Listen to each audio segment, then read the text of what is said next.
Assalamualaikum warahmatullahi wabarakatuh.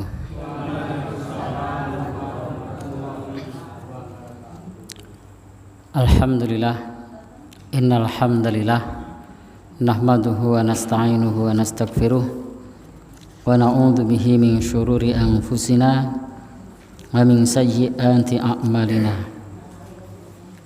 May yahdihillahu fala mudhillalah wa may yudlilhu fala hadiyalah. Asyhadu an la ilaha illallah wahdahu la syarikalah wa asyhadu anna Muhammadan abduhu wa rasuluh. Allahumma salli wa sallim ala rasulika wa habibika Muhammad ibn Abdillah wa ala alihi wa sahbihi wa man ittaba'a huda wal jahada fi sabilihi ila yaumiddin, amma ba'du. Bapak Ibu,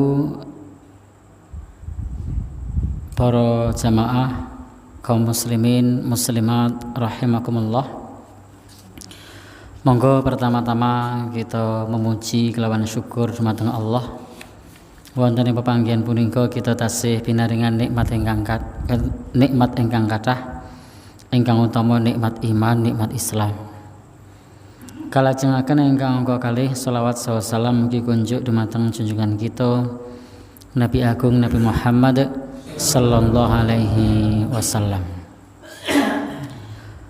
Bapak Ibu ingkang minulya, ingkang salajengipun wonten ing pepanggihan punika kita lajengaken kita tasih membahas ingkang kemegepokan kalian tadabbur surah Al-Asr, merenungi surat Al-Asr utawi biasa dipun sebat wal asri.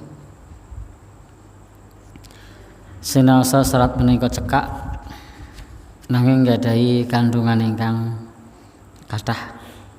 Menika sampun pepanggihan ingkang kaping pinten kita nyinau bab menika? Ada yang punya catatan? 2 kali napa 3 kali? 2. Berarti niki 3. Berarti sak menika sampun pertemuan yang ke-3 membahas surat Al-Asr. Nah, Bapak Ibu ingkang dipun mulyakaken Allah Subhanahu wa taala,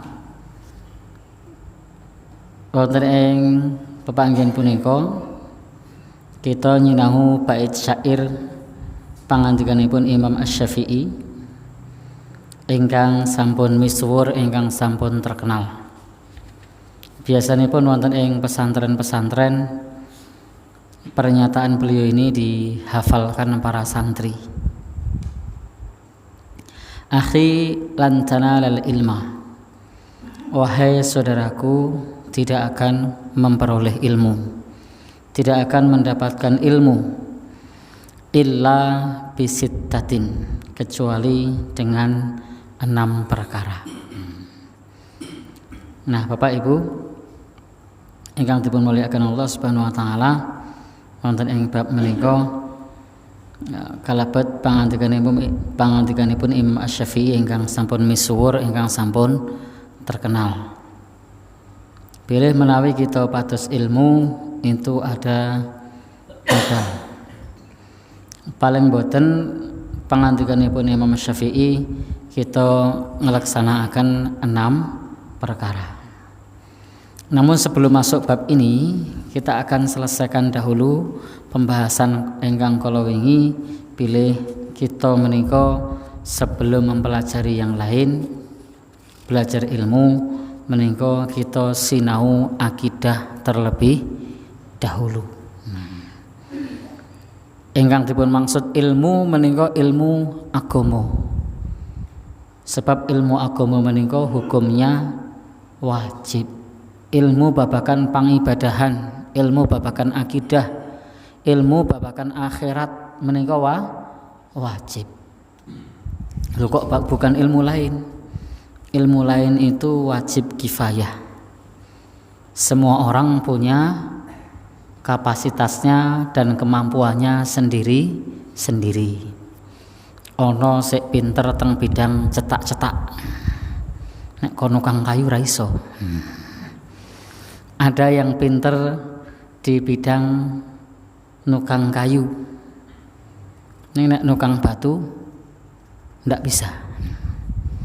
Ada yang pinter nukang batu, nek mobil rusak ora iso dandani dhewe. Ada yang pinter dandan mobil, nek mulang nang sekolah ndak bisa. Ada yang pinter mulang di sekolah, nek ngecor dalan boyoke loro. Ada yang pinter ngecor, nek tani ora tau dadi. Ada yang pinter tani, tetapi kalau dagang ora jebul. Ada yang pinter dagang, tapi dia tidak bisa menulis. Ada yang pinter menulis, ning ra iso dodol. Jadi ini fardu kifayah, mendalami mengerjakan apa yang dia mampu sesuai sejauh kebutuhan.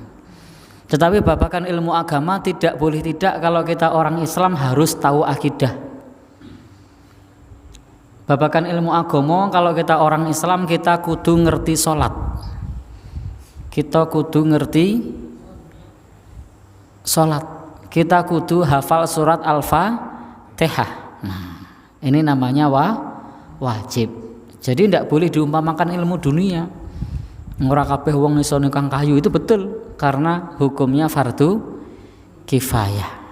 Tidak semua orang bisa ngetik pakai komputer. Mungkin kalau pakai handphone lanyah, giliran komputer kok beda. Maka belajar ilmu agama hukumnya wajib. Karena itu kita anggenipun sinau menika kita kedah belajar akidah rumiyin sebelum yang lain. Bapak Ibu, ini juga sebenarnya sesuai kalian pangandikanipun Imam Asy-Syafi'i, bahwa belajar itu harus zakaun, cerdas. Napa ingkang dipun maksud cerdas? Nah, kita harus punya Bapak Ibu ingkang minulya skala prioritas. Kita harus ambil yang paling penting terlebih dahulu. Termasuk kita belajar akidah dulu. Sebab bisa jadi pinter Quran akidahnya rusak. Bisa jadi sregep sholat tetapi akidahnya rusak. Saged ugi tiang menika sregep ibadah, sregep zikir, tetapi masih percaya dengan berbagai macam bentuk jimat-jimat, berbagai macam bentuk perkara-perkara yang dilarang di dalam agama. Saged mboten kira-kira? Saged, bisa. Uleng ibadah sregep banget, tahajud dilakoni, maca Quran mendino, tetapi ternyata nyuwun sewu masih mengamalkan sesuatu yang sifatnya dengan gugon Tuhun. Isih percaya dengan pertanda burung, nek perenjak nang arep omah ana tamu, nek nang mburi ana maling, nek mupeng-mupeng omahe arep kobongan, nek ngimpi dicokot ula, dan seterusnya. Mungkin apa mboten? Mungkin. Sebab belum belajar akidah. Bisa jadi Bapak Ibu yang dipun muliakan Allah, karena belum belajar akidah, menganggap bahwasanya semua agama itu sama. Padahal innad dina indallahil Islam. Sesungguhnya agama yang paling diridhoi adalah, yang diridhoi oleh Allah adalah Islam. Yang lain tidak. Loh kok begitu? Ayatnya sudah jelas kok. Fala yuqbala minhu wa huwa fil akhirati minal khasirin. Jadi Allah berfirman, barang siapa mencari agama selain Islam tidak akan diterima amalnya dan di akhirat termasuk orang yang rugi. Itu sudah jelas. Maka penting di antara bentuk belajar cerdas itu adalah belajar akidah dahulu sebelum yang lainnya. Belajar tauhid rumiyin sebelum belajar yang lain. Berapa banyak orang yang mengaku muslim sudah sholat rajin tetapi masih percaya dengan Nyai Roro Kidul. Kira-kira wonten mboten? Wonten. Kok malah wonten ya? Nah, jadi padahal sholatnya rajin. Kenapa? Karena tidak belajar cerdas. Jadi dia belajar meng manut wong oke. Rubuh-rubuh gedang. Wong liya salat melu salat, wong liya ngaji melu ngaji, tapi tidak belajar akidah. Sehingga kalau ke pantai selatan masih takut pakai baju berwarna hijau. Jarene nek anggo hijau marai ciloko. Nah, ini akidahnya trouble, akidahnya bermasalah, tauhidnya rusak. Bapak Ibu, bisa jadi pula kalau kita belum belajar akidah, meskipun kita sudah mengerjakan sholat, sudah muslim, tetapi melakukan pembatal syahadat tanpa sadar. Apa itu pembatal syahadat? Syirik. Bapak ibu-ibu yang dipermuliakan Allah, lalu kemudian minta-minta di tempat-tempat wingit, di tempat-tempat keramat, memberikan sesaji, memberikan persembahan, padahal agamanya Islam. Bahkan tidak sedikit mereka yang menjual ubo rampe untuk kepentingan kesyirikan itu berjilbab. Biasanya jilbaban apa mboten? Yang jualan ubo rampenya kudangan. Ya, kenapa? Karena tidak belajar akidah terlebih dahulu. Ini perangkat-perangkat kesyirikan dijual oleh orang yang berkerudung. Ditanya agamanya apa? Islam. Tetapi ternyata menjual, menyediakan perangkat-perangkat kesyirikan. Maka Bapak Ibu ingkang dipun mulyakaken Allah, hati-hati kita memberikan fasilitas kepada orang untuk berbuat syirik. Lo juga Islam lo, iya betul. Tetapi ingat, menyediakan fasilitas orang melakukan dosa besar. Bahkan mungkin dirinya juga ikut menyarankan, nek kula ajeng damel niki pripun? Oh, nek damel niki seronone niki, kalih niku. Kira-kira saya adol niku meyakini apa mboten? Ada kemungkinan meyakini. Berarti tauhidnya rusak apa mboten? Rusak. Meskipun sholat, meskipun puasa, meskipun zakat, karena keyakinanipun kelentu, keyakinanipun rusak, maka yang lain ikut rusak. Ayat ingkang populer ngendikaken la in asyrakta layah batonna amaluka. Kalau kamu melakukan syirik, amalmu akan batal. Loh, kenapa kok orang melakukan syirik? Lo kan pakai kerudung, lo kan muslim. Ternyata karena tidak belajar akidah terlebih dahulu. Ada lagi yang lain. Sudah muslim KTP-nya dan mengatakan jadi orang Islam yang biasa-biasa saja. Biasa tidak sholat, biasa tidak ngaji. Itu malah tidak masalah. Tetapi ketika Bapak Ibu ada orang komitmen dengan ibadahnya, itu dicemooh, kok fanatik. Loh, ibu lho sik ngendika, kula mboten matur lho. Dianggap radikal karena jaga menutup aurat, karena jaga sholat 5 waktu, karena menjaga amalan-amalan sunnah, dianggap radikal, dianggap lain-lain. Tetapi menganggap biasa orang yang tidak sholat. Bapak dan saudara yang berbahagia, saya pernah suatu saat, saya agak lupa kejadiannya di mana. Pastinya di tempat rekreasi. Di tempat rekreasi Saya lagi istirahat, ada yang bertanya. Kebetulan kan celana saya cingkrang. Ada yang bertanya. Jadi, Mas, nek Islam sing kathok conglangi Islam apa to? Saya tanya lagi, Mas, nek sing Islam ora salat ki Islam apa to? Bingung orangnya. Jadi kalau ada orang Islam tidak sholat itu tidak ditanya. Tapi kalau ada orang Islam yang sudah mengerjakan sholat hanya karena melakukan sunnah, itu dipermasalahkan. Kenapa? Karena belum belajar akidah. Kira-kira lebih bermasalah mana, yang tidak sholat dengan yang menjalankan sunnah?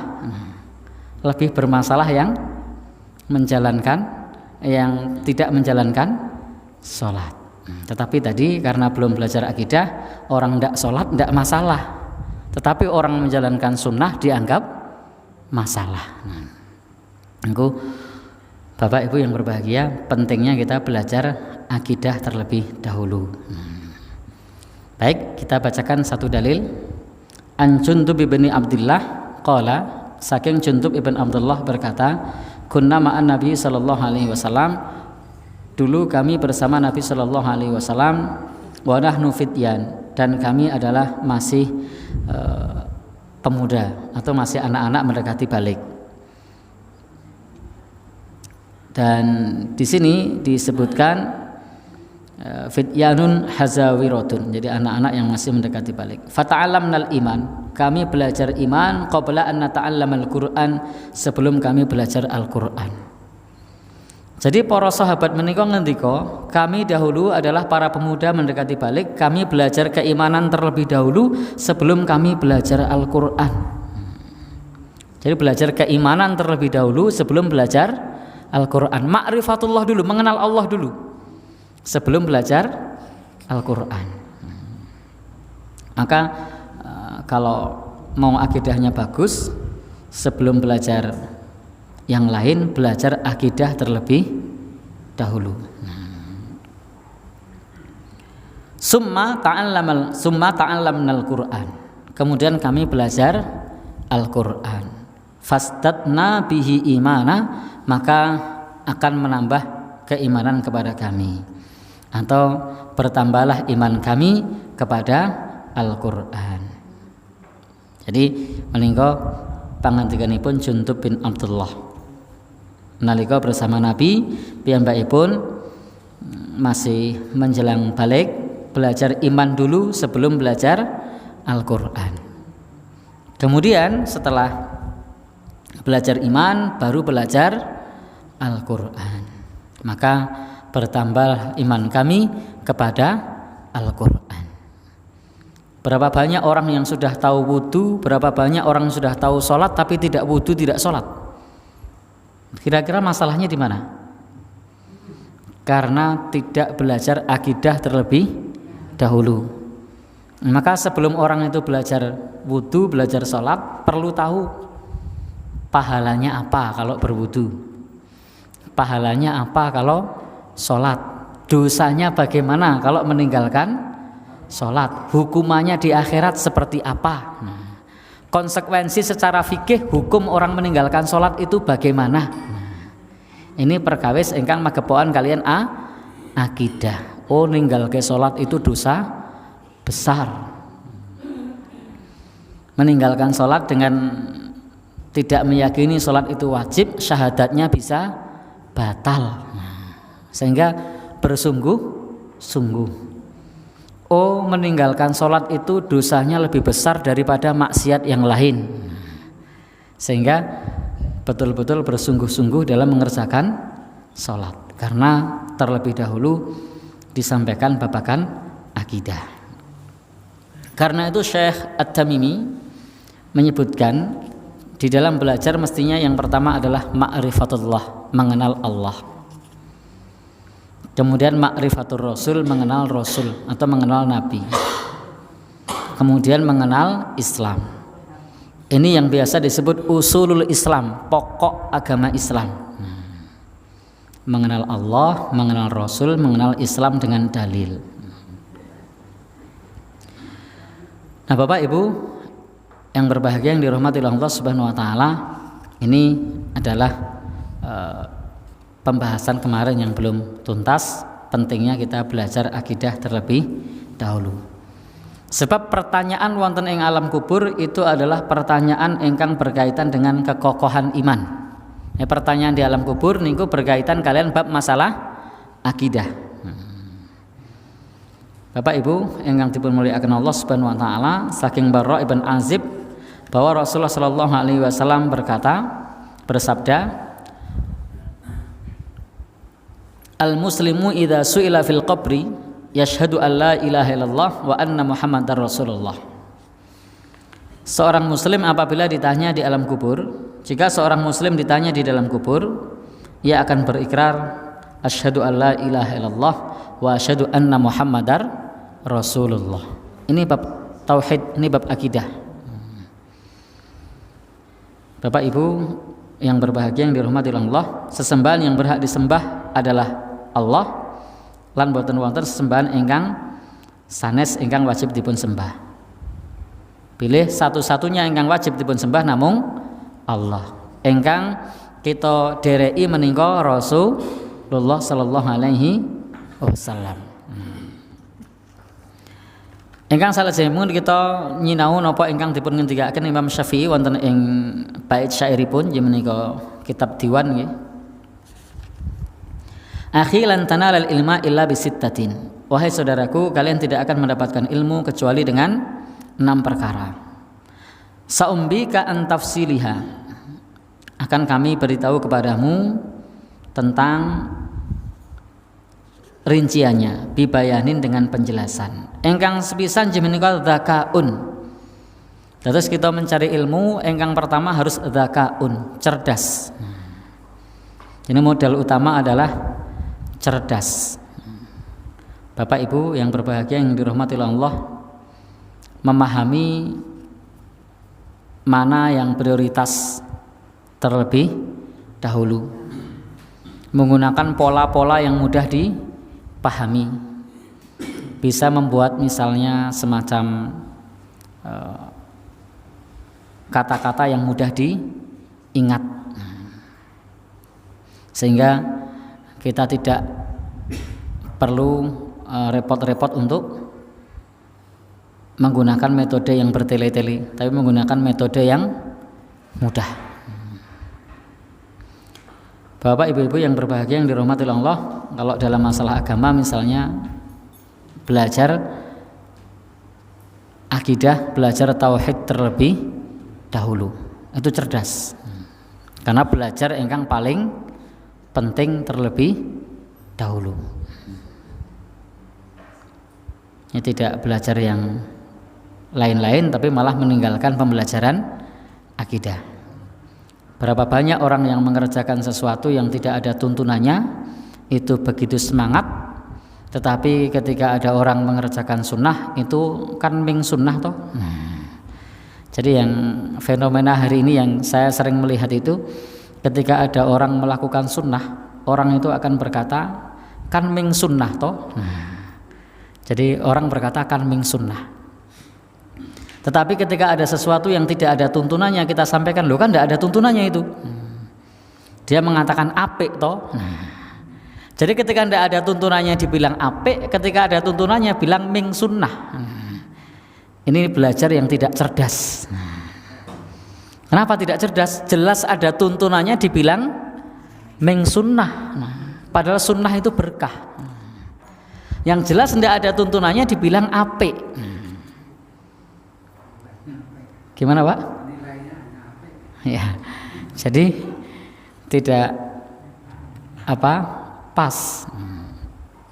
Sehingga kita butuh cerdas, tahu mana yang bisa membatalkan akidah, tahu mana yang wajib, tahu mana yang sunnah, tahu mana yang tidak ada tuntunannya. Karena kita butuh modal utama itu dzakaun, cerdas. Kalau kita tidak cerdas bisa jadi mengamalkan sesuatu yang justru malah mengundang, mempelajari sesuatu yang justru malah mengundang murka dari Allah Subhanahu wa ta'ala, malah meninggalkan sesuatu yang sesungguhnya dapat mendekatkan terhadap rahmat Allah Subhanahu wa taala. Loh kok bisa kebalik begitu? Karena tidak cerdas dalam belajar. Nah, yang jelas-jelas sunnah ming sunnah. Padahal tuntunan Nabi, kita mengikuti Nabi itu ngalap berkah yang diperbolehkan. Di antara cara untuk mendapatkan berkah dari Allah mengamalkan tuntunan Nabi. Tetapi kemudian justru yang tidak ada tuntunannya di dalam ibadah malah dikatakan loh apik toh, rapopo toh.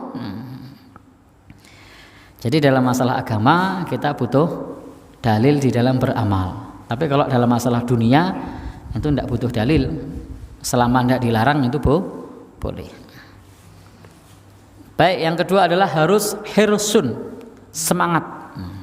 Jadi model pertama tadi dzakaun, cerdas, paham skala prioritas, tahu mana yang mendesak, tahu mana yang penting, bisa memahami mana wajib, mana sunnah, mana mengundang murka, mana mengundang rahmat Allah. Yang kedua harus hirsun, semangat. Jadi belajar ilmu agama itu harus semangat. Ada majelis taklim, yang penting hadir dulu, semangat. Meskipun jauh harus semangat. Bapak Ibu yang berbahagia yang dirahmati Allah, karena semangat ini yang tumbuh dari hati, ada rasa ingin tahu. Jadi ada rasa rakus terhadap ilmu. Nah, ini semangat. Ada rasa penasaran, itu semangat. Maka Bapak Ibu, ketika kita menuntut ilmu agama, kok tidak ada rasa ingin tahu, itu tidak mungkin semangat. Orang semangat itu karena ada rasa ingin tahu. Jadi punya rasa ingin tahu yang besar. Maka kalau sudah punya rasa ingin tahu, nah, itu semangat akan muncul. Sudah punya rasa penasaran, itu semangat akan tumbuh. Contoh misalnya karena ada rasa penasaran, tadi siang itu ada truk yang terguling di depan SPBU. Banyak orang yang penasaran, ya jauh-jauh pun datang, hanya sekedar mengambil foto. Kenapa bisa semangat demikian? Karena penasaran, ada rasa ingin tahu, maka bisa semangat. Maka Bapak Ibu yang berbahagia yang dirahmati Allah, kita harus haus akan ilmu. Ketika kita datang ke majelis ilmu, yakinlah bahwa kita akan ada faidah di sana. Ketika kita membaca suatu kitab, suatu buku, yakinlah ada ilmu baru yang akan kita peroleh. Tapi kalau sudah buku kui, paling ya padha liyane, itu tidak mungkin buku itu akan dibaca. Karena sudah punya persepsi mengkui. Coba kita lihat di artikel online. Itu rata-rata yang pembacanya banyak, itu adalah yang judulnya mengundang orang penasaran.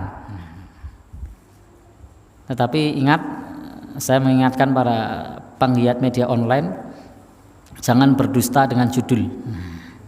Karena kadang-kadang judulnya tidak nyambung sama isinya. Jadi judulnya tidak nyambung sama isinya. Nah, Bapak Ibu yang berbahagia yang dirahmati Allah Subhanahu wa taala, maka kata Imam Syafi'i dalam bait syairnya, hirsun, harus ada semangat yang tumbuh dari dalam, dari diri kita. Ada rasa haus akan ilmu, ada rasa rakus terhadap ilmu. Rakus terhadap harta itu tercela, tapi kalau rakus terhadap ilmu itu terpuji. Jadi rakus dengan ilmu itu termasuk perkara yang terpuji, tapi kalau rakus dengan harta itu termasuk perkara yang tercela. Maka kalau kita ingin semangat, kata Imam Asy-Syafi'i, itu adalah jadilah seperti orang yang ingin menumpuk-numpuk harta. Dia tidak akan pernah puas. Jadi jadilah orang yang seperti orang yang ingin menumpuk harta, ingin menumpuk kekayaan.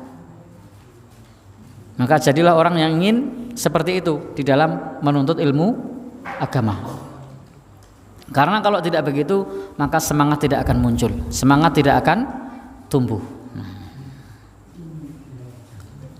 Kalau kita membaca biografi para salafus saleh itu, semangatnya luar biasa di dalam masalah menuntut ilmu agama. Jadi memang sudah ada keinginan dari lubuk hati yang paling dalam untuk belajar ilmu agama, semangat. Adapun yang ketiga itu adalah wajtihadun, harus sungguh-sungguh, rajin, semangat, rajin. Dan inilah sifat para salafus saleh dalam menuntut ilmu agama. Mereka semangat dan mereka juga rajin. Karena ada orang yang semangat tapi tidak rajin, semangatnya di awal saja, setelah itu melempem.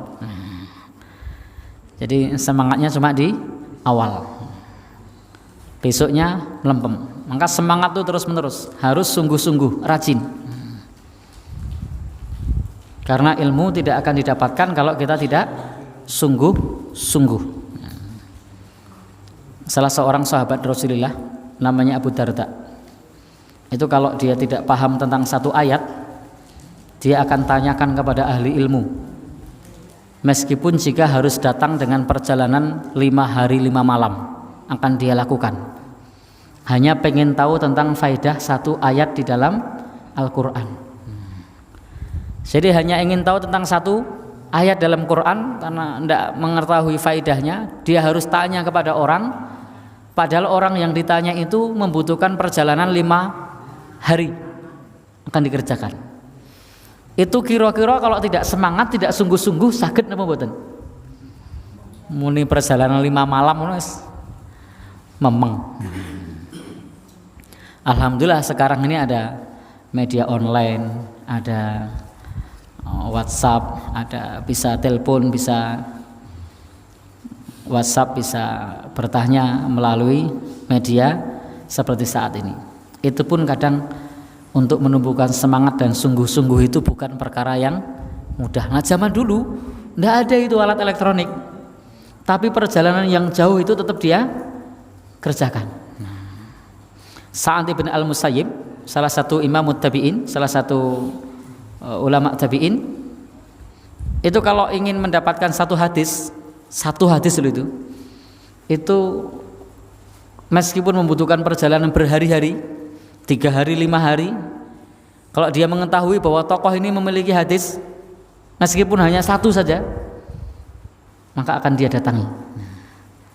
Kira-kira kalau kita gimana itu? Satu loh ya.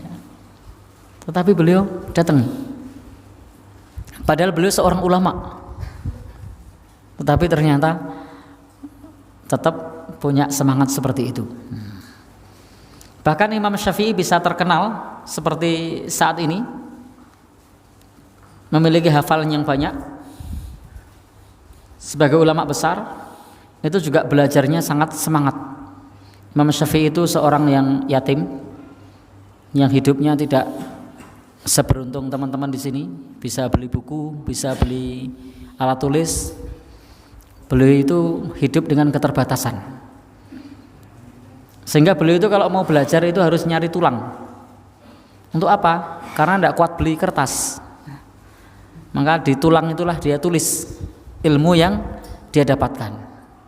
Kira-kira ada tidak anak sekolah sekarang bawa tulang gitu? Untuk apa? Untuk nulis. Ya. Ternyata beliau bawa tulang hanya untuk nulis, semangat menulis meskipun ditulis di tulang. Karena orang itu dalam memahami ilmu itu ada yang sifatnya dhabtus sadr, ilmu langsung masuk ke dalam dada. Ada dhabtul kitab yang bisa ikat dengan cara mencatat. Maka yang paling bagus ya dua-duanya, dicatat, diikat lewat catatan, diikat lewat hafalan. Tapi kalau di sini alhamdulillah bagus, semuanya dhabtus sadr, diikat pakai hafalan. Ya. Ini bahasanya rodok jeru. Ya. Gimana Pak? Ya, semangat. Jadi Bahkan para ulama dulu juga kalau mencatat di malam hari, karena mereka tidak punya lampu, itu rela penerangnya hanya menggunakan cahaya rembulan. Kita kadang-kadang harus nganggo lampu ini peteng. Jadi padahal mereka para salafus soleh itu untuk menulis sebuah buku saja dia tidak masalah cahayanya hanya dengan cahaya rembulan. Itu kalau bukan orang yang semangat, memang. Tapi memang betul orang yang semangat, orang yang sungguh. Bahkan Imam Nawawi itu saking rajinnya, setiap hari itu beliau rata-rata membuka atau membaca 12 jenis ilmu. Itu per hari itu. Beliau sempatkan untuk membaca 12 jenis ilmu, akidah, fikih, tafsir, akhlak. Dia pelajari. Nah, kadang kita dalam sehari membaca berapa jenis ilmu. Beliau sekurang-kurangnya 12 beliau baca tiap hari. Nah, orang sekarang dibaca biasanya HP-nya. Kalau di HP biasanya tidak cuma 12, bermacam-macam. Cuma yang muatan ilmu berapa. Sehingga betul kita butuh senantiasa semangat, hirsun, dan juga butuh untuk senantiasa bersungguh-sungguh. Jadi bersungguh-sungguh itu rajin. Karena Bapak Ibu yang berbahagia yang dirahmati oleh Allah Subhanahu wa taala, ketika kita sungguh-sungguh, meskipun sebenarnya sesuatu tersebut adalah terasa amat berat, kalau kita punya model semangat, kemudian kita bersungguh-sungguh, insya Allah kita akan mendapatkannya. Kita bisa untuk belajar ilmu agama. Nah, masih banyak contoh dari para salafus soleh yang lain yang demikian luar biasa di dalam belajar ilmu agama. Ada di antara mereka yang harus berjalan kaki berkilo-kilometer. Yang namanya berjalan kaki 100 kilo, 200 kilo itu biasa, hanya untuk mendapatkan ilmu. Bahkan para ulama dahulu untuk mendatangi seorang guru, kalau taklimnya di pagi hari, sorenya sudah datang, nginep di tempat gurunya, karena ingin mendapatkan ilmu besok pagi. Semangat sekali. Berbeda dengan kita. Jadwalnya jam berapa? Jam 8. Oh ya, setengah 9. Jadwalnya jam berapa? Jam 7 pagi. Oh ya, nanti saya datang jam 8 ya. Tapi memang begitu. Para ulama dahulu sangat semangat di dalam menuntut ilmu agama. Bapak Ibu yang berbahagia, yang keempat, bahwa belajar ilmu agama itu butuh bulghatun, butuh modal. Jadi belajar ilmu agama itu butuh modal. Jadi maksiat saja itu butuh modal, apalagi meninggal bab ilmu agama. Padahal ilmu agama ini modalnya lebih murah daripada orang bermaksiat. Orang maksiat itu mahal loh modalnya. Modal mahal apa betul Pak? Mahal nih. Jadi untuk menyaksikan satu konser saja tiketnya berapa? Mahal. Untuk beli minuman keras murah apa mahal? Mahal. Jadi Bapak Ibu yang berbahagia, apalagi ini ilmu agama, maka sudah sepantasnya kita sebagai seorang muslim membelanjakan harta kita untuk agama Allah. Karena rezeki kita ini kalau tidak dibelanjakan untuk jalan ketaatan, dia juga pasti akan habis. Kalau tidak di perkara yang mubah, dia akan habis di jalan kemaksiatan. Berapapun harta yang kita miliki, kalau tidak kita belanjakan di jalan kebaikan, di jalan ketaatan, dia akan habis di jalan kemaksiatan. Jadi ujung-ujungnya habis juga. Maka kira-kira lebih baik mana? Maka lebih baik habis di jalan kebaikan, untuk beli kitab, untuk beli buku, untuk pasang misalnya parabola agar bisa melihat TV-TV Islam. Kan sekarang banyak TV-TV Islam. Kita bisa belajar dari TV-TV Islam. TV-TV sunnah juga banyak di sana yang bisa kita saksikan untuk belajar ilmu agama. Jadi langsung masuk ke rumah-rumah kita, bisa beli jurnal Islam, majalah Islam. Bapak Ibu yang berbahagia, yang dirahmati Allah, kadang kita bisa langganan koran, tapi kita berat untuk langganan majalah Islam. Karena memang belajar ini butuh modal. Maka yang namanya sekolah agama itu ya mahal. Coba sekolah yang berbasis Islam mahal apa murah? Mahal. Karena memang belajar itu butuh modal. Kalau pepatah Jawa sering ada istilah jer basuki mawa beyo. Apa maknanya jer basuki mawa beyo itu? Ya? Jadi jer basuki mawa beyo. Bahwa untuk mendapatkan sesuatu itu butuh modal, butuh mawa, butuh biaya, butuh modal.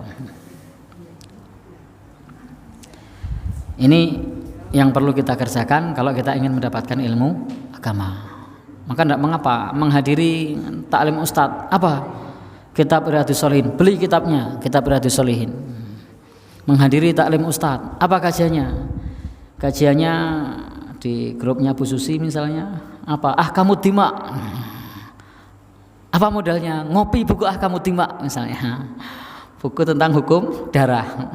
Kok saya ngeliriknya Pak Basuki ya? Nah, jadi ini butuh modal. Atau di fotokopi misalnya. Jadi tidak gratisan.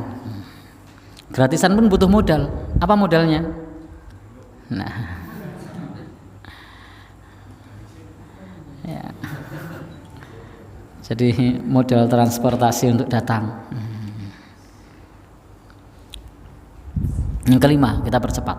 Karena waktu saya dibatasi sampai jam 9. Ya mudah-mudahan pakai jam saya, jadi bisa ngulur sedikit. Yang berikutnya adalah wasuhbatu ustadzin, belajar dari guru atau dekat dengan guru. Jadi bergaul dengan guru. Jadi ini bedanya belajar online dengan bergaul dengan guru, itu beda. Jadi perlu istilahnya apa misalnya, barengi guru, mulazamah, nginep di tempat guru, membersamai guru. Untuk apa? Jadi bedanya belajar lewat Google, lewat online, lewat YouTube itu beda. Kalau lewat YouTube itu kita tidak dapat faidah tentang masalah keteladanan guru. Bagaimana cara guru makan gorengan. Ternyata gorengannya dipegang di tangan kanan, kemudian cabenya juga di tangan kanan. Nah, dipegang, cabenya dicokot. Semuanya pakai tangan kanan. Oh, begitu ternyata. Meskipun hanya sekedar makan gorengan, harus sesuai sunnah Nabi. Cabenya tidak di tangan kiri, tapi cabenya di tangan kanan. Mendapatkan dari mana? Ya, kalau kita dekat dengan ustadz, dekat dengan guru, oh begitu caranya. Oh ternyata kalau minum sambil duduk. Kenapa kok minum sambil duduk? Oh karena dalilnya Nabi kalau minum duduk misalnya. La tasyrabanna ahadukum qa'iman. Jadi kita akan banyak mendapatkan faidah keteladanan. Jadi tidak hanya sekedar transfer ilmu, tapi juga ada sesuatu yang bisa diteladani. Maka perlu dekat dengan ustadz, perlu dekat dengan guru. Kalau pepatah Jawa mengatakan guru itu digugu lan ditiru. Ojo wagu tur saru. Jadi guru wagu tur saru jangan, tapi digugu lan ditiru. Jadi ada faidah di sana untuk belajar dari guru, dekat dengan guru. Ada sesuatu yang tidak jelas bisa langsung ditanyakan dengan guru, bisa ditanyakan dengan ustadznya. Bapak, ibu-ibu yang berbahagia yang dirahmati oleh Allah Subhanahu wa taala, ini pentingnya kita untuk dekat dengan guru, bisa meneladani. Kalau begitu taklid don, enggak, tanyakan sama gurunya, mengapa begini, mengapa begitu. Ada dialog, ada tanya jawab, ada unek-unek yang bisa didiskusikan, yang disampaikan. Terakhir, watuluz zamanin, butuh waktu yang panjang. Jadi belajar itu butuh waktu yang panjang. Tidak cukup belajar agama itu hanya setahun 2 kali. Dengerin khutbah Idul Fitri sama Idul Adha, yo radong. Jadi tidak hanya setahun sekali. Nunggu kalau pengajian akbar. Pas pengajian akbar yang dibahas bukan ilmu tapi lucu. Jadi ger-geran. Pengajian di sini apa? Lucu. Jadi, tidak dapat ilmu karena belajar itu harus tulus zaman, harus waktunya lama. Jadi waktunya lama.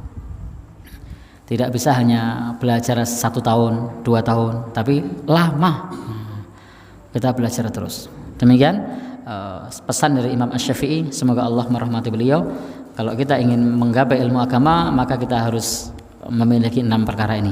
Dzakaun, harus cerdas, hirsun, harus semangat, kemudian istihadun, harus sungguh-sungguh rajin, harus bulghatun, harus punya modal, harus suhbatu ustadzin, dekat dengan guru, kemudian tuluz zamanin, waktunya lama, waktunya panjang. Itu untuk bisa mendapatkan ilmu menurut pesan-pesan beliau. Dan mudah-mudahan kita dimudahkan untuk bisa memiliki 6 sifat ini, baik sifat cerdas, sifat semangat, sifat sungguh-sungguh, sifat rela berkorban untuk mendapatkan ilmu, dan juga mau dekat dengan guru, dan butuh waktu yang lama.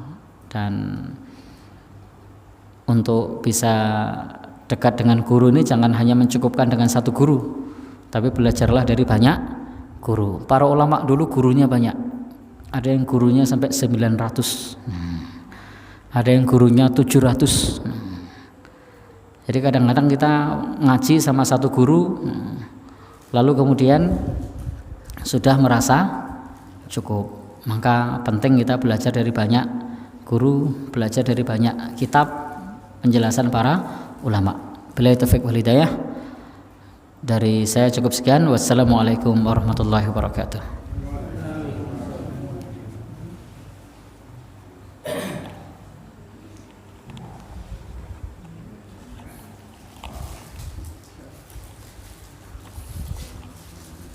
Oke, Bapak Rumatim, kengatan wau pengawasan saking Ustaz Mujiman yang bab syarat-syarat meraih ilmu nggih.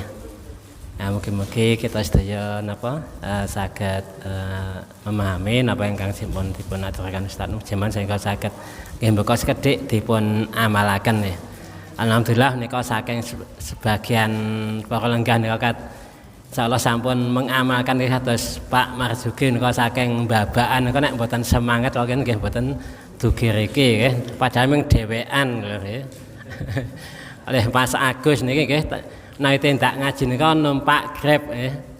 Nek direwangi napa dados 6 poin nika insyaallah nggih napa saged kita amalaken.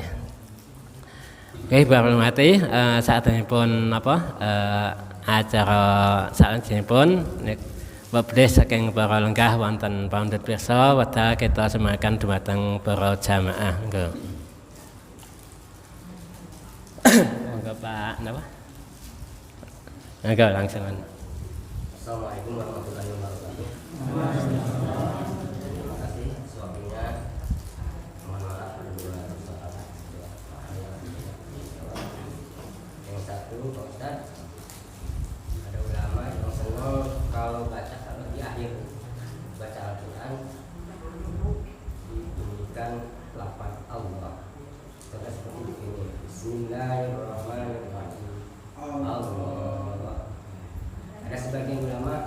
tidak senang. Satu. Kedua, kebiasaan orang-orang beribadah di taklid. Contoh seperti ya tahiyat mengacungkan telunjuk.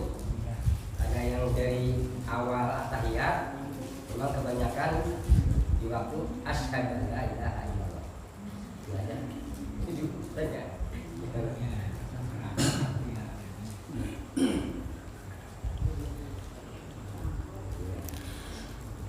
Terima kasih. Yang pertama tentang membaca ayat, kemudian disebut lafaz Allah. Bapak Ibu yang berbahagia yang dirahmati Allah, di sini saya tidak mengetahui adanya dalil yang menjelaskan mengenai menyebut nama Allah ketika dibacakan ayat pada saat akhir. Itu yang pertama. Yang kedua, penyebutan lafaz Allah ini juga berbahaya pada ayat-ayat tertentu. Pada ayat-ayat pertanyaan ini bisa menjadi bumerang juga. Misalnya, ara'aital ladzi yukadzibu biddin. Tahukah kamu siapa yang mendustakan agama? Allah. Jadi ini bumerang ini. Ini ketika ditanya, tahukah kamu siapa yang mendustakan agama? Allah. Jadi gimana Pak? Ya, ini bisa berbahaya. Kemudian ara'aital ladzi yanha 'abdan idza shalla. Allah. Tahukah kamu siapakah orang yang sedang melarang orang yang sedang sholat? Jadi maka ini tadi, kalau saya secara pribadi ketika kita tidak mengetahui tentang ilmunya, wala taqfu ma laisa laka bihi ilmun. Janganlah melakukan atau mengucapkan sesuatu yang kita tidak tahu ilmunya. Saya secara pribadi tidak tahu ilmunya untuk mengucapkan lafaz Allah, tidak tahu dalilnya. Enggak, kalau tidak tahu ya sebaiknya kita tidak usah ucapkan. Yang kedua tadi bisa jadi bumerang kalau pas maknanya pertanyaan, karena banyak ayat dalam Al-Quran itu yang isinya adalah pertanyaan. Jika pas pertanyaan yang mestinya jawabannya bukan Allah tapi malah dijawab Allah, nah ini berbahaya. Jadi prinsipnya kita melakukan sesuatu kalau kita tahu ilmunya, kalau tidak tahu sebaiknya tidak usah dilakukan. Jadi sesuai dengan ayat, wala taqfu ma laisa laka bihi ilmun. Janganlah mengucapkan sesuatu atau melakukan sesuatu yang kita tidak tahu ilmunya. Dalam urusan dunia pun kalau kita tidak tahu ilmunya itu berbahaya. Contoh misalnya kita ada tamu datang ke rumah, teman-teman reuni, lalu kemudian dia bilang kayak bakso ya, lalu bilang bisa enggak? Bisa, padahal enggak bisa. Lalu kemudian dimasakkan, dagingnya digiling dan lain-lain, ora dadi gitu kan, malah dadine kerni. Nah, kenapa? Karena enggak tahu ilmunya. Urusan dunia enggak tahu ilmunya saja itu bisa berapi, apalagi dalam urusan agama. Yang kedua mengenai masalah bacaan pada saat atau mengacungkan telunjuk jari, itu bagian dari khilafiyah, perbedaan pendapat para ulama. Artinya dalam masalah ini kita saling menghormati. Tidak cuma dua itu khilafiyahnya, ada khilafiyah yang lain. Di antaranya adalah untuk menggerakkan. Nah, jadi maka itu semua adalah bagian dari khilafiyah para ulama, perbedaan pendapat para ulama. Maka kita saling menghormati dalam masalah perbedaan-perbedaan yang semacam itu. Termasuk misalnya mengenai masalah yang lain, banyak sekali praktek-praktek ibadah yang di situ terdapat perbedaan pandangan di kalangan para ulama. Selama perbedaan-perbedaan ini adalah dalam masalah variasi dalam cara beribadah yang sudah diajarkan oleh Nabi atau dipahami oleh para ulama, maka kita saling menghormati. Yang kedua misalnya perbedaan tersebut adalah perbedaan yang sifatnya adalah ranah istihadi yang berkaitan dengan perkara-perkara umum, maka kita juga saling menghormati. Tetapi kalau sudah berkaitan ada atau tidak ada tuntunannya, maka kita pilih yang ada tuntunannya. Kalau berkaitan dengan masalah akidah, maka kita harus ambil yang hak dan tinggalkan yang batil. Tetapi kalau mengenai masalah pemahaman para salafus soleh yang memang para ulama berbeda pendapat tentang hal tersebut, maka hendaknya kita saling menghormati. Meskipun kita memilih salah satu pendapat, tetapi sikap kita adalah saling menghormati. Wallahu a'lam bishawab. Begitu Pak nggih. Sana saya. Oh, nggih Pak. Lain sholat Jumat bagi yang terlambat itu tidak menyempurnakan sholat Jumatnya ketinggalan satu rakaat misalkan. Ya, terima kasih bahwa sholat Jumat itu sempurna jika kita datang sebelum imam naik mimbar. Kenapa? Karena para malaikat sudah menutup catatannya. Kalau imam sudah naik mimbar, malaikat yang di pintu masjid, kalau raqib atid ya tidak pernah absen itu, akan senantiasa dicatat. Dan setiap kita mendengarkan khutbah itu bagian dari ibadah. Maka kalau sudah khutbah itu tidak boleh ngomong. Jadi kalau kita sudah dengerin khutbah itu tidak boleh ngomong. Sebagaimana orang sholat tidak boleh ngomong. Jadi kalau sudah mendengarkan khutbah itu tidak boleh ngomong. Termasuk bilang diam itu tidak boleh. Ojo rame tidak boleh. Ya, udah biarin aja. Jadi tidak boleh ngomong. Karena pada saat kita sudah mendengarkan khutbah itu sudah masuk rangkaian ibadah Jumat. Nah kalau kita ngomong bagaimana? Idza qulta li sahibika angsit, kalau engkau berkata kepada sahabatmu diam, faqad laghauta, maka ibadahmu sudah sia-sia. Jadi barang siapa yang sia-sia fala jum'ata lahu, maka tidak ada Jumat baginya. Tidak sempurna. Tetapi kalau ternyata qadarullah karena suatu kesibukan lalu datangnya terlambat, ya ini boleh. Karena suatu kesibukan datangnya terlambat. Maka bagaimana? Segera gabung dan tetap mengerjakan sholat 2 rakaat, kemudian duduk dengarkan imam, dengarkan khutbah. 2 rakaat ringan ya, bukan 2 rakaat berat, tapi 2 rakaat ringan. Nah, kalau ternyata pada saat tersebut imam sudah mulai sholat dan ketinggalan rakaat, maka mengacu pada dalil man atrokar rok'ah faqad atrokal jum'ah. Barang siapa yang mendapatkan rukuk satu rukuk, maka sudah mendapatkan rakaat Jumat. Jadi kalau ketinggalan 1 rakaat, maka cukup nambah 1 rakaat dan sholat Jumatnya tetap sah. Tetapi ingat pahalanya berbeda. Jadi pahalanya berbeda. Ingat kata Nabi, barang siapa yang datang fis sa'atil ula, di gelombang yang pertama, faka'annaha taqarraba badanah, maka pahalanya seperti berkurban unta. Barang siapa yang datang fis sa'atis saniyah, pada gelombang yang kedua, maka faka'annaha taqarraba baqarah, seperti berkurban sapi. Barang siapa yang pada gelombang ketiga, faka'annaha, maka seolah-olah dia telah berkurban, apa kata beliau? Telah berkurban kambing. Yang barang siapa yang datang pada gelombang berikutnya, maka telah berkurban dajajah, yaitu ayam. Loh, Nabi bilang begitu. Nah, maka barang siapa yang datang pada gelombang yang berikutnya, maka beliau mengatakan bayudoh. Bayudoh itu telur.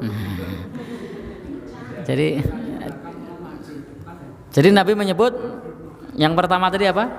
Unta. Yang kedua sapi. Yang ketiga kambing. Yang keempat ayam. Yang kelima telur. Nabi tidak nyebut yang keenam. Jadi Nabi tidak nyebut yang keenam. Sehingga ini pahalanya jomplang ini antara gelombang pertama dengan gelombang yang kelima. Maka saya sempat membuat perumpamaan. Kalau misalnya ini dirupiahkan, orang ingin ke depan semua itu. Onta harganya berapa? Ya, sebut saja misalnya 40 atau 50 juta lah yang gede. Lalu yang kedua, sapi harganya berapa? Ya, sebut saja misalnya 30 juta lah. Sudah selesai 20 juta kan? Lalu yang ketiga, kambing harganya berapa? Ya anggap saja 3 juta. Selisihnya udah jauh kan? Gelombang berikutnya, ayam. Anggap saja ya enggak usah mahal-mahal lah, 100.000. Lalu gelombang berikutnya telur, 1.500, 2.000. Kira-kira ini kalau dirupiahkan, ada enggak yang mau di gelombang kelima? Ya?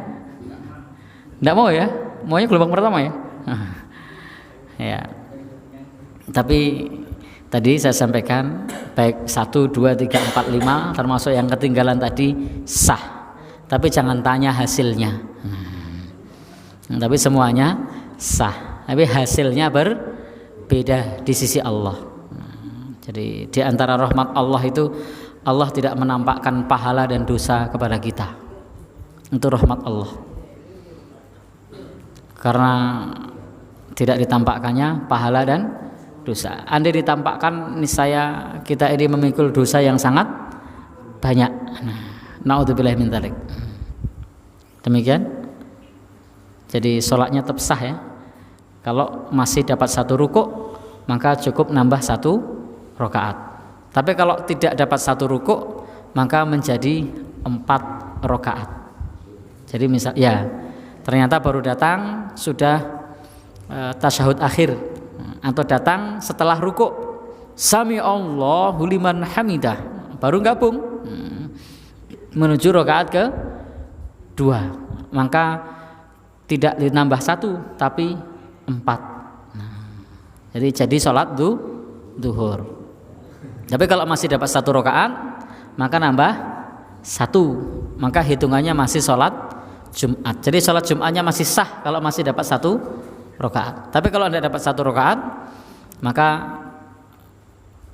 jadinya sholat zuhur 4 rakaat. Karena dalam dalil dikatakan barang siapa mendapatkan 1 rukuk, dia masih mendapatkan Jumat. Wallahu a'lam bishawab. Saya sering melihat kalau ada orang baca Quran, terutama di kajian-kajian pra-acara kan ada baca Quran, lalu setelah selesai dicium Al-Quran, itu apakah itu ada dasar hukumnya atau cuma gimana itu? Wallahu a'lam, saya tidak tahu. Jadi saya tidak tahu. Gimana Pak?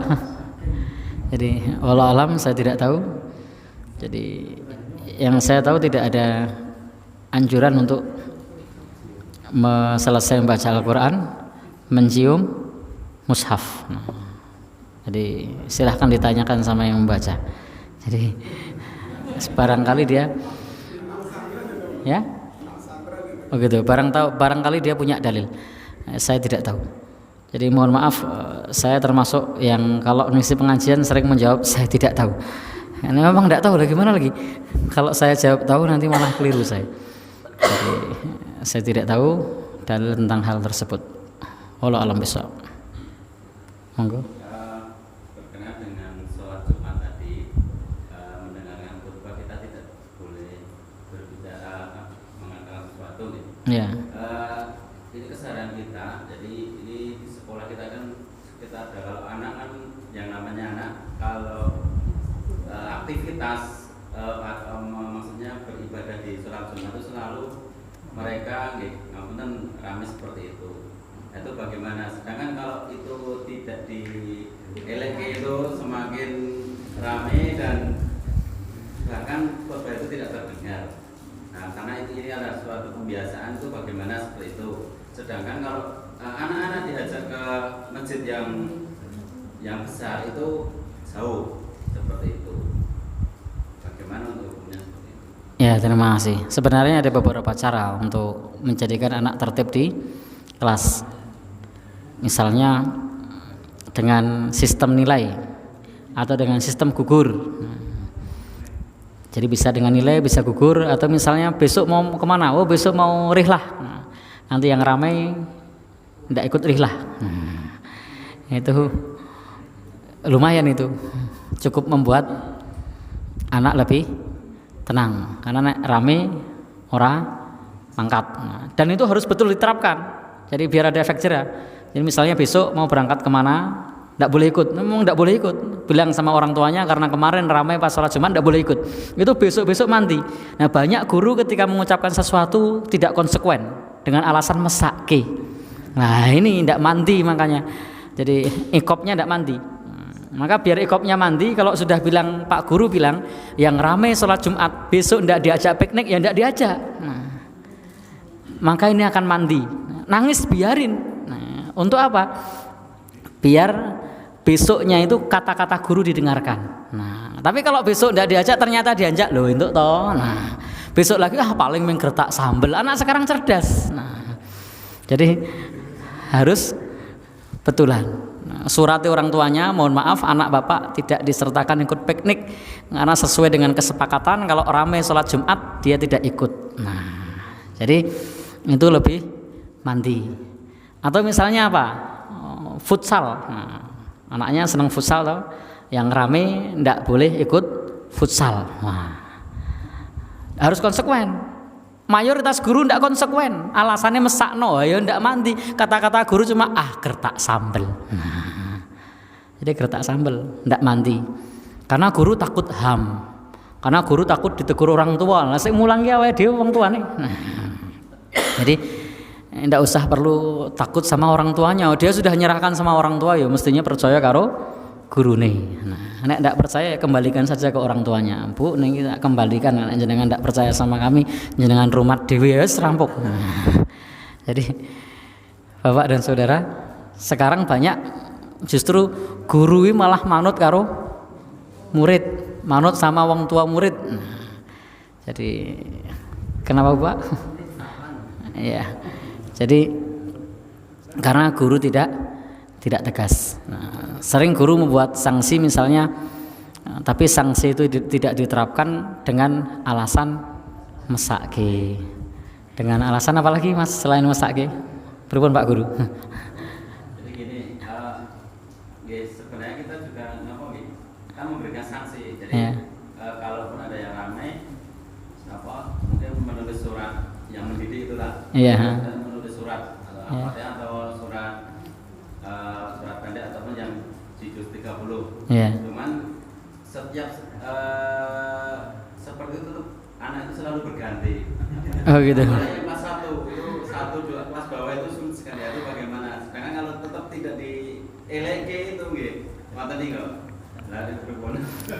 Ini sanksinya tidak dengan aktivitas olahraga atau aktivitas yang mendidik lebih.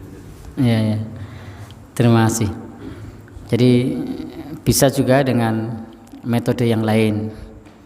Cari anak yang bisa bertanggung jawab, yang di situ yang sebagai syurtoh, bagian keamanan, yang anak tersebut tidak wajib sholat Jumat. Siapa misalnya? Ada enggak yang tidak wajib sholat Jumat? Misalnya yang usianya belum balik, tapi dia bisa dipercaya, bertanggung jawab. Jadikan bagian surtohnya, satpamnya. Atau misalnya bisa menyertakan, ini di sekolah ya jamaahnya, bu guru kan tidak wajib sholat Jumat. Nah, keputrian bisa nanti untuk menegur murid-murid tersebut. Datang pun tidak apa-apa itu gurunya. Kemudian menegurnya. Usahakan kalau bu guru ya cari bu guru yang sudah sepuh, karena kalau datang yang muda-muda itu mengganggu konsentrasi jamaah. Jadi sangat bagus kalau misalnya guru putri yang negur anak-anak tersebut guru yang sudah sepuh, bukan guru yang masih muda, itu konsentrasi jamaah yang lain buyar itu. Karena ada guru muda cantik, nah, ini sudah ini mengganggu konsentrasi. Begitu dengar suaranya noleh kabeh. Ya. Jadi suaranya yang tegas, yang tidak mengganggu konsentrasi jamaah. Bapak dan saudara yang berbahagia yang dirahmati Allah Subhanahu wa taala, kalau memang ini dilaksanakan di sekolah, karena sekolah punya kewenangan penuh terhadap masjid sekolah. Di kampung ya jangan. Jadi sekolah punya kewenangan penuh terhadap masjid sekolah. Tidak masalah kalau ada ibu-ibu yang mengawasi anak-anak, sehingga bisa untuk mengingatkan yang lainnya. Itu bila terpaksa. Ini jalan terakhir ya. Jadi bagian keamanan Satgas ini solusi terakhir jika memang tidak kondusif.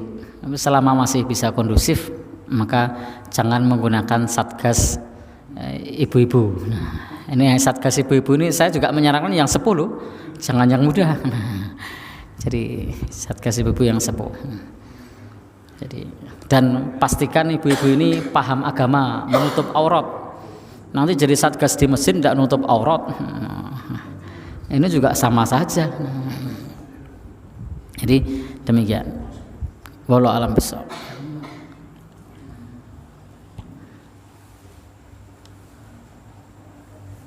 Sampun. Oke, niki tasih wonten wekdal 2 menit Mungkin niki lawan apa? Pak Ismaya nyun pirsa mau akidah iki kan basa Arab lah. Maksudnya apa gitu. Mohon Pak Ujiman untuk menjelaskan dalam apa biar mudah dipahami jamaah mungkin sebagian pun sepuh-sepuh. Akidah itu bab yang berkaitan dengan keyakinan. Jadi akidah itu bab yang berkaitan dengan keyakinan, iman kepada Allah. Nah, ini akidah. Surga neraka, ini akidah. Tentang masalah mengesahkan Allah, tauhid, ini akidah. Jadi intinya bab yang berkaitan dengan keyakinan yang melekat pada seorang muslim. Ini disebut akidah. Aqoda itu artinya dari kata ikatan. Maka yang namanya akidah itu harus melekat di dalam diri kita, yang berkaitan dengan prinsip-prinsip keyakinan. Maka berbeda kalau ibadah itu ada ibadah hati, ada ibadah lisan, ada ibadah anggota badan. Tapi kalau akidah ini menyangkut masalah prinsip-prinsip keyakinan. Begitu. Wallahu a'lam bishawab.